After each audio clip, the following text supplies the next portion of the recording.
estudantes dos sétimos anos! Tudo em ordem? Tudo certo? Como tem passado? Bem-vindos à nossa proposta de matemática de hoje. Professor Diogo solicitando licença para adentrar pela tela da sua TV, nos seus lares, nos nossos espaços compartilhados de trabalho matemático, juntamente com os seus familiares, para tratarmos hoje da nossa aula número 22 e nós vamos discutir hoje todo o contexto da Olimpíada Brasileira de Matemática das Escolas Públicas, a qual nós já estamos inseridos e inscritos pelas nossas escolas, e a proposta de hoje é preparando-se, né? Nós vamos perceber todos os contextos e quais são as atividades que nós iremos desenvolver neste concurso de matemática a nível nacional, que chega agora aperfeiçoando todo o desenvolvimento dos nossos trabalhos, certo? Quais serão os objetivos que nós vamos atingir na proposta de hoje? Estimular e promover o estudo da matemática e a difusão da cultura matemática a nível nacional. Elaborar estratégias de resolução de problemas em diversos contextos e situações. E aperfeiçoar o raciocínio lógico-matemático na promoção do educar-se matematicamente, tá? E quais são os materiais que nós iremos precisar? Os tradicionais e impecáveis que você já tem muito bem organizado aí, já colocando o cabeçalho da proposta de hoje, a data de hoje, o número da sua aula que você já identificou, o tema da aula que você já descobriu aqui comigo, juntamente com caneta azul ou preta, lápis e borracha. Tempo para que você possa se organizar.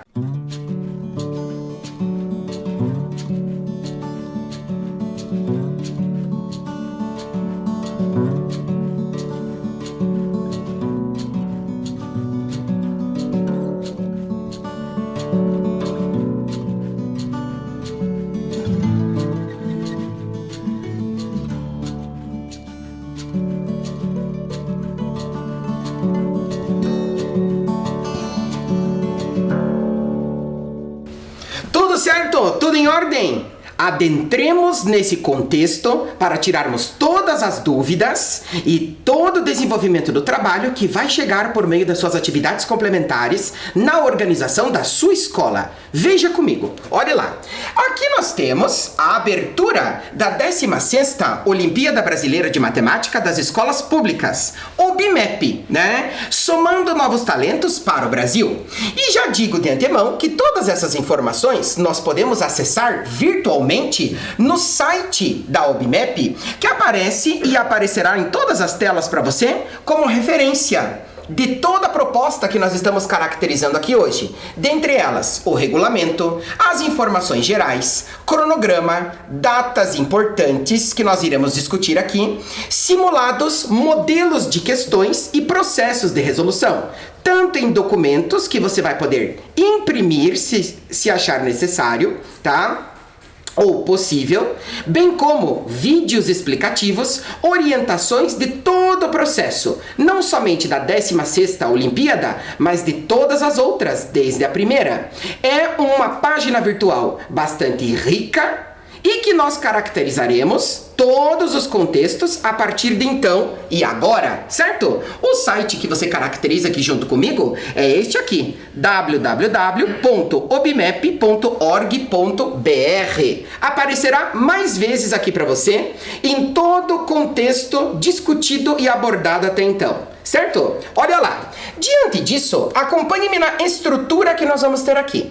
Nós, do 7º ano, fazemos parte do nível número 1. É o caderno de provas amarelo. 6º e 7º anos desenvolverão uma avaliação para o seu nível específico, cujo caderno de provas é amarelo.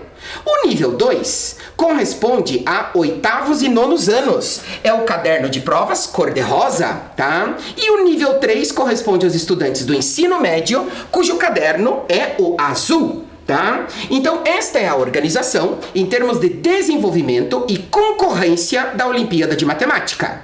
Agora, estas avaliações estão estruturadas para você de que forma? Acompanhe comigo. Estrutura das provas, que está lá no regulamento da OBMEP, deste ano. As provas da 16ª OBMEP realizar-se-ão em 2 fases, sendo a primeira, que é a que nós estamos discutindo aqui, que virá por intermédio dos seus kits pedagógicos pela escola, aguarde a sua organização, tá? Com uma prova objetiva que corresponde a 20 questões e a segunda de uma prova discursiva, uma vez que você passa para a segunda fase, dependendo do teu resultado da primeira, certo? Cujas datas estão previstas no calendário oficial, né? Aguarde as informações caracteristicamente passadas pela sua escola. Nós temos períodos de realização, etapa a etapa. E este cronograma virá diante de todas as informações que sua escola disponibilizará para você, certo? Fique calmo e tranquilo em termos de cronograma, porque tudo chegará, de forma antecipada para você pela tela da sua TV, pelo grupo oficial do WhatsApp da tua escola e também pelas tarefas complementares lá no kit pedagógico que você pega na tua escola quinzenalmente, certo? Olha lá. A preparação dos alunos para as provas pode ser feita também através do material didático de apoio elaborado que está lá disponível no site que nós acabamos de conversar. E este material eu trago parte dele aqui para você, tá bom? Olha lá. Preparando-se. Neste capítulo de Preparando-se, adentremos a proposta que nós vamos discutir aqui, tá? Veja, olha lá. A proposta número 1 diz assim para nós. Uma formiguinha andou sobre a borda de uma régua, da marca de 6 centímetros até a marca de 20 centímetros. Já perceba, quantos centímetros ela caminhou? Ela parou para descansar na metade do caminho, metade desse intervalo de comprimento, né? Em que marca ela parou? 11 centímetros? 12 centímetros? 13 centímetros? 14 centímetros ou 15 centímetros. Tempo para que você possa registrar, representar o caminhar da formiguinha e dizer que marca ela parou.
E aí, deu certo? Já sabemos em qual marca exata na régua a formiguinha parou para descansar? Verifique comigo, olha lá. Uma formiguinha andou sobre a borda de uma régua da marca 6 centímetros até a marca de 20 centímetros.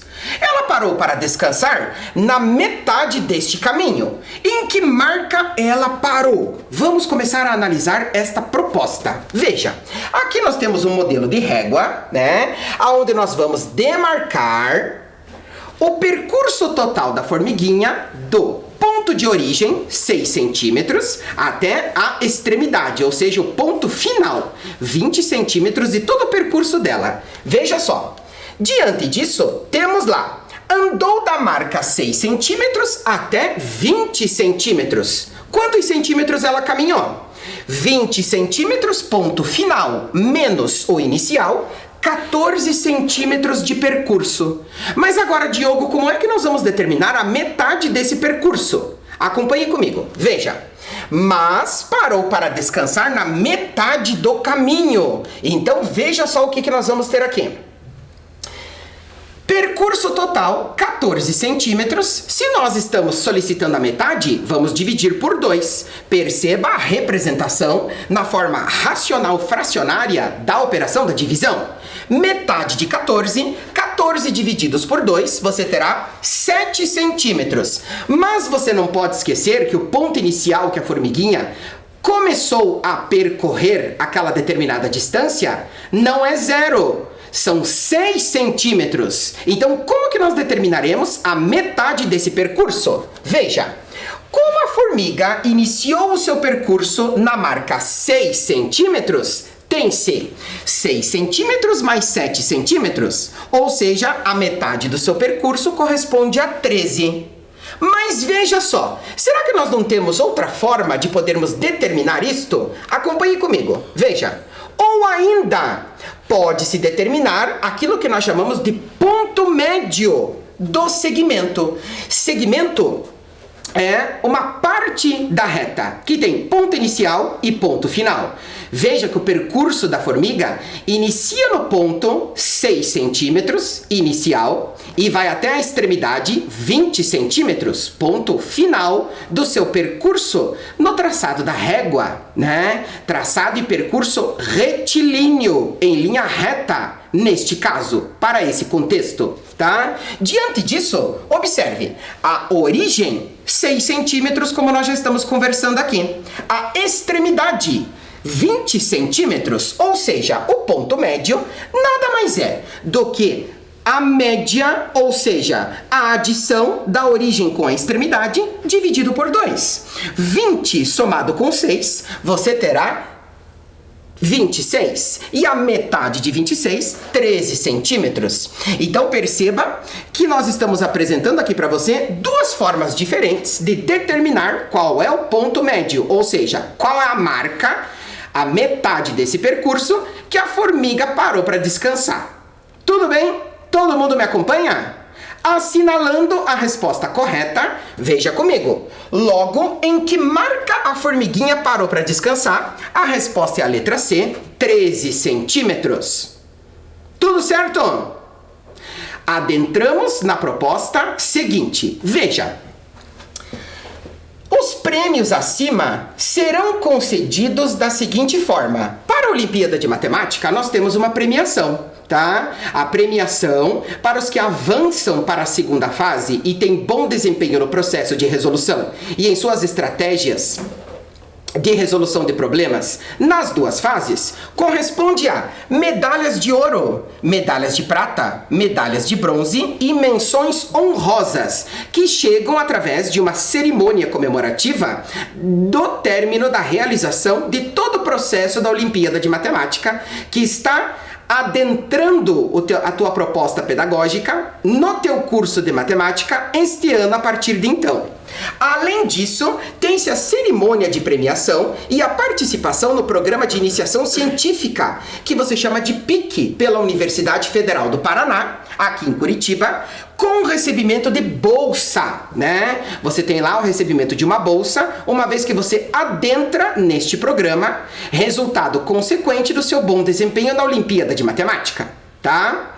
Diante disso, veja só agora como que você organiza todas essas respostas e determina o teu desempenho e os resultados de suas análises na resolução da prova. Nós temos aqui o gabarito, tá? Esse gabarito, ele é tradicional da Olimpíada Brasileira de Matemática, que você vai desenvolver pela primeira vez agora no teu curso de ensino fundamental anos finais, e você preenche da seguinte forma, sempre em letras de forma com caneta azul ou preto padrão. Não existe preenchimento de gabarito a lápis, tá? É um documento formal, porque você está inserido e participante de um concurso, então os seus registros precisam ser oficiais. Certo? Você vai colocar aqui seu nome completo, a data de nascimento, o seu telefone de preferência fixo ou celular mais utilizado na sua casa com os seus familiares, né? Você vai preencher aqui o seu ano, perceba que nós estamos no nível 1, sexto ano ou sétimo. No nosso caso, sétimo ano, tá? E aqui o turno que você estuda na tua escola, né? Manhã ou tarde. Aqui você vai colocar a sua assinatura, né? Aqui você vai colocar o seu e-mail de contato e as respostas da questão número 1 até a questão número 20. Perceba agora como que você preenche de forma oficial o seu gabarito. Olha lá. Qual é o certo em termos de preenchimento? Com a caneta azul padrão ou preto padrão, né? Você vai preencher toda a extensão da bolinha. Não pode ser somente uma parte dela, não pode ser a marcação com um X, dupla marcação, ou colocar com uma cor de caneta que seja clara, ou fazer de duas cores diferentes o preenchimento do seu gabarito. É necessária a sua formalização e o preenchimento do principal documento que te garante o avanço para a próxima fase no concurso que você está participando. Certo? Tudo em ordem? Me acompanha nessa discussão e percebe a importância desse evento que nós todos estamos inseridos? Veja só a próxima proposta que nós iremos analisar. Olha, juntando sem sobreposição 4 ladrilhos retangulares de 10 centímetros por 45 centímetros e um ladrilho quadrado de 20 centímetros, conforme te mostra a figura, né? De lado 20 centímetros, ladrilho de formato quadrangular azul, 20 por 20. Ladrilhos amarelos de formatos retangulares, 45 por 10 centímetros. Rodrigo montou a figura abaixo nesta disposição. Com uma caneta vermelha, ele traçou o contorno da figura. Qual é o comprimento deste contorno? Lembre-se do que nós já discutimos aqui em pelo menos 3 aulas anteriores. Contorno completo. E aí? Que medida que é essa? Tempo para você.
Aê, deu certo! Registrou a representação do desenho da disposição desses ladrilhos no seu caderno, determinando ali as medidas de cada um deles para saber qual foi o contorno completo? Aliás, qual é o nome matemático que nós estabelecemos para o contorno completo de uma figura, como nós temos aqui este formato que solicita essa questão? Quem se recorda? Nós estamos falando do perímetro, né? Perímetro é a medida do contorno completo, né? Que você tem em termos de comprimento de uma figura, né? De uma figura caracteristicamente poligonal, como é o caso da demarcação pelo traçado em vermelho que o Rodrigo fez na disposição desta figura, certo? Vamos agora determinar todas essas medidas. Acompanhe comigo. Olha lá. Nós temos aqui a figura ampliada e vamos começar a colocar todas as medidas aqui para determinarmos esse contorno completo. Quais são as primeiras que aparecem para nós? Primeiro, a altura, ou seja, a largura do ladrilho retangular. 10 centímetros, 10 centímetros, 10 centímetros, 10 centímetros. Preste atenção que essa medida aparece para nós 4 vezes. E essa estratégia de cálculo nós iremos utilizar, certo? Próxima, olha lá. Quais são as medidas que estão aparecendo agora? A base, ou seja, o comprimento do ladrilho retangular, 45 centímetros, 45 centímetros, 45 centímetros, 45 centímetros. Aparecendo para você também 4 vezes. Logicamente, são 4 ladrilhos. A questão está em nós determinarmos os seguintes comprimentos. Qual é esta medida? E esta medida? E esta medida aqui? Será que é equivalente a esta? Analise comigo. Veja. Nós vamos utilizar aqui agora as medidas do ladrilho quadrangular para determinar as medidas desse contorno completo que estão nos faltando. Veja, o ladrilho quadrangular, ele tem lateral de 20 centímetros. E veja, tanto na lateral direita, 10 centímetros, quanto na lateral esquerda, você vai ter 10 centímetros também. Ou seja, seguindo o comprimento do ladrilho retangular, nós temos comprimento total 45 centímetros e aqui 20 centímetros com 10. 20 centímetros com 10 são 30. De 30 para chegar ao 45, quanto de medida te sobra para esta parte do contorno completo? 45, descontando 20 e descontando 10, você vai identificar que estas medidas correspondem a 15 centímetros na composição da tua figura. Clara a ideia? Ou seja, se este segmento corresponde a 30 centímetros de um total de 45, do 30 para o 45, quanto te falta? 15 centímetros. Perceba que isso se repete também nos outros comprimentos que aparecem aqui. E todos vão valer para você 15 centímetros. Certo? Me acompanha na organização e no dimensionamento das medidas desse contorno completo? Perceba comigo. A medida 10 centímetros aparece 4 vezes. A medida 45 centímetros aparece 4 vezes. E a medida 15 centímetros que acabamos de determinar lhe aparece também 4 vezes. Organizemos então o cálculo para determinar o contorno completo. Veja comigo, olha lá. Logo, tem-se a mesma figura 4 vezes a medida 45, somado com 4 vezes a medida 15 centímetros, somado com 4 vezes a medida 10. Determinando a resolução da tua expressão numérica simples para o cálculo desse contorno completo, realizemos primeiro as multiplicações. 4 vezes 45, 180.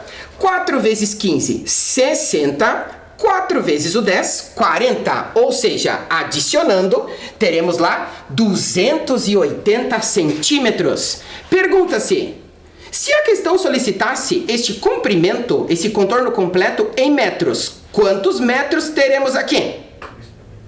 Perceba comigo que são 2 metros e 8 décimos do metro, ou seja, 2 metros e 80 centímetros, que equivale a 280 centímetros de contorno completo dessa disposição de ladrilhos que o Rodrigo organizou. Beleza? Tudo certo? Assinalando a resposta correta, teremos aqui a letra D, 280 centímetros, tá? Veja só agora, na sequência da nossa discussão, a OBMEP 2020, que está a se realizar agora em 2021, né? O número de inscrições da primeira fase. Perceba, a nível nacional, escolas públicas inscritas, 49.560 escolas.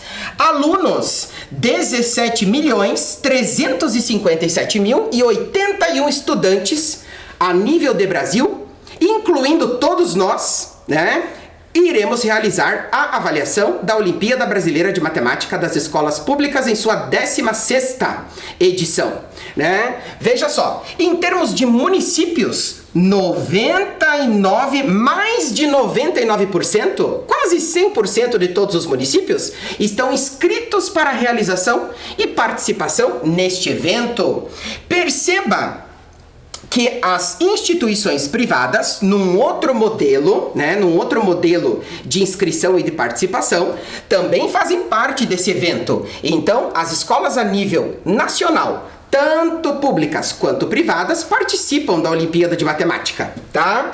E diante disso, nós temos aqui um total de estudantes a nível de Brasil de 17.774.636 participantes desse evento que nós estamos caracterizando, fundamentando e percebendo tudo aquilo que nós vamos realizar através das suas atividades complementares. Certo? Olha lá, diante disso, mais uma proposta que nós vamos analisar aqui. E agora, partindo do número 2, na figura, e fazendo as 4 operações no sentido da flecha, o resultado é 12. Por quê? 2 vezes o 24 é 48. 48 dividido por 12 é 4. 4 vezes 6 é 24. E 24 divididos por 2 é 12. Se fizermos a mesma coisa partindo do maior número que aparece na sua figura, que resultado é esse que nós obteremos? Antes de você escrever aí, fazemos um comentário sobre o sinal que aparece da operação da divisão. Ponto, traço, ponto, sinal característico da operação da divisão ou somente os 2 pontos. Nas atualizações dos livros didáticos, o sinal que está aparecendo para você são somente os 2 pontos ou a escrita racional fracionária, que caracteriza a operação da divisão. Porém, este sinal característico para a operação da divisão também é necessário você reconhecer, porque ele ainda aparece em muitas escritas que a gente encontra por aqui, inclusive nesta, tá? E agora, diante disso, que número iremos obter? Tempo para que você possa registrar e calcular.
E aí, deu certo? Que número, completando este ciclo de operações, tanto de divisões quanto de multiplicações, nós determinamos como resposta de acordo com as condições desse contexto? Veja comigo, olhe lá. Partindo do número 2 na figura e fazendo as 4 operações do sentido da flecha, o resultado é 12. Por quê? 2 vezes o 24 é 48, 48 divididos por 12 é 4, e 4 vezes o 6 é 24, concluindo com 24 divididos por 2, tendo-se 12.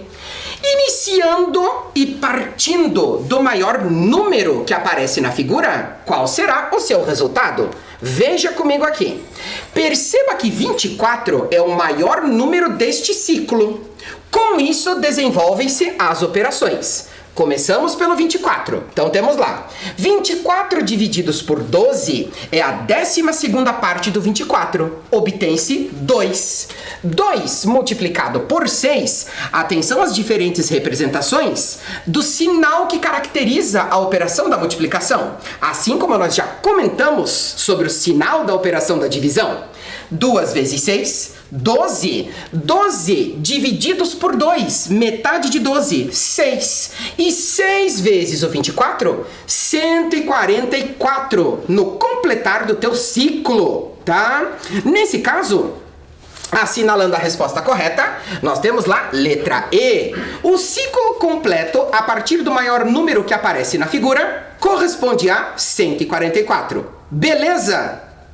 Olha a próxima proposta que nós iremos analisar a partir de então. Veja, a professora perguntou a seus alunos: quantos anos vocês acham que eu tenho?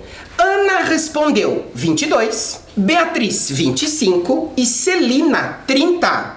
A professora disse: uma de vocês errou minha idade em 2 anos, outra errou em 3 e outra errou em 5 anos. Será que esse erro foi para mais ou para menos? Atenção a essa dica que eu estou lhe dando. Qual é a idade da professora? 26, 27, 28, 29 ou 30 anos? Tempo para que você possa registrar e desenvolver.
E aí, deu certo?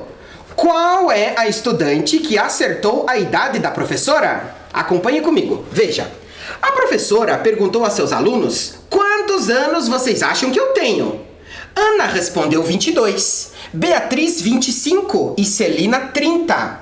A professora disse: uma de vocês errou minha idade em 2 anos, outra errou em 3 e outra em 5 anos. Qual é a idade da professora? Perceba que você pode errar em 2 anos, 3 anos ou 5 anos para mais ou para menos. Vamos organizar em um quadro todas essas possibilidades? Acompanhe comigo. Veja, olha lá. O errar em 2 anos, em 3 anos e em 5 anos pode significar tanto para mais quanto para menos. Com isso, perceba. Veja, aqui nós temos as 3 estudantes que tentaram descobrir a idade da professora. Ana, Beatriz e Celina. Veja, nós não sabemos qual delas errou em 2 anos, qual delas errou em 3 e qual delas errou em 5. Nem se foi para mais, nem se foi para menos. Isso significa que nós precisamos escrever todas as possibilidades. Escrevendo então, errou em 2 anos. Ó, Ana pode ter dito 20 ou 24. Beatriz, 23 ou 27. Celina, 28 ou 32. Certo? Veja. Errou em 3 anos, 19 ou 25, 22 ou 28, 27 ou 33. Isto baseado na idade que elas tentaram descobrir da professora que cada uma delas disse, certo? Ou ainda, errou em 5 anos, 17 para menos e 27 para mais, 20 para menos, 30 para mais, 25 para menos e 35 para mais. Diante disso, qual é a idade que aparece em comum em todas estas possibilidades? Acompanhe comigo. Veja, 27, 27 e 27. Então, nós podemos identificar aqui que nós temos a idade comum 27, 27 e 27 em todas as possibilidades listadas. Portanto, na escrita de todas as possibilidades desse quadro, a professora, ela tem 27 anos de idade. Tudo bem? Tudo certo? Me acompanha nesta ideia? Olha lá, assinalando a resposta certa, letra B, a professora tem 27 anos de idade. Certo? Para finalizar a proposta de hoje, nós retornamos aqui à essência e importância do preenchimento do seu documento formal, que é o gabarito. Vocês precisam prestar bastante atenção nesse preenchimento. Nome completo. Pule uma unidade de quadrado para você colocar o seu sobrenome. Se você tiver um sobrenome composto, né, não esqueça que você não pode abreviar o seu último sobrenome, tá? Você abrevia O primeiro sobrenome, o último é completo, sempre pulando uma unidade de quadrado na organização do preenchimento com letras de forma do seu gabarito, tá? Atenção ao preenchimento do gabarito, né? Atenção à assinatura e perceba o preenchimento oficial assinando no lugar correto que aparecer para você. Em contrapartida, novamente faço o reforço do preenchimento com caneta azul padrão ou preto padrão do seu gabarito das questões número 1 até a 20. Não podemos preencher parte da bolinha. Não podemos assinalar com X. Não podemos ter dupla marcação e nem utilizar duas cores de canetas diferentes para esse preenchimento. E, para finalizar, é a caneta. O gabarito é oficial, documento formal que lhe possibilita avançar as fases precisa ser de caneta. Ok? Tudo certo? Hoje aprendemos a estimular e a promover o estudo da matemática e a difusão da cultura matemática a nível nacional, dimensão do concurso que nós estamos participando, a elaborar estratégias de resolução de problemas em diversos contextos e situações e aperfeiçoar o raciocínio lógico-matemático na promoção do educar-se matematicamente.